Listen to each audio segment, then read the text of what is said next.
ভাই কুঠি যাবা গো? যাই এক কাপ চা খেয়ে আসি।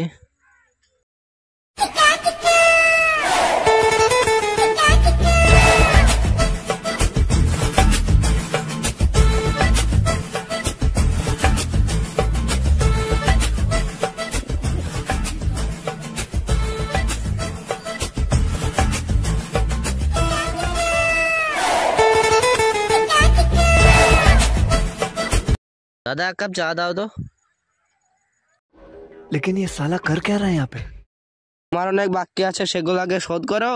কেন তোমাকে আমি টাকা দেবো না নাকি? টাকা ফেলো তারপর বাকি লাও। তুই কি এমন বড় দোকান দর্শন দিলছিবে? তাই জি বানায় তো বকছি। শেষ তো দুধে পানি আবার গান মারাচ্ছি। আমি বানা সবাইকে বলে দেবো। ভাই যা যা বানার ভুল কা তু। কি হলো গো ভাই, তোমরা তো ঝগড়া করছো কেন? দেখো না ভাই, আমার কাছে বাকি নিছে, তা বাকিটা দেওয়ার নামই করছে না, আবার উল্টো বাকি চাইছে। তোমার এটা অন্যায় হচ্ছে। আগে পুরানো বাকিটা দাও, তারপর আবার নতুন করে খাও। তুমি কে আমাকে বলা? তুমি বানা এখান থেকে সরে যাও। তোমরা গান মারা, তোমাদের ব্যাপার তোমরা দেখো। ঠিক আছে যাও যাও, আমাদের ব্যাপার আমরা দেখে লিছি। তুমি বানা বাকি দিবা না বলো। আমি তোমাকে বাকি দেবো না, পুরোনো বাকিটা আগে ফেলেও বানা, তবে দেবো বাকি বানা। আবার এটা বানা তুই দোকানে আসবি না, তুই এটা পুরোনো বাকিটা ফেলে দেবো না। বানা তুই দোকানে আসবি না, গান মারা তুই।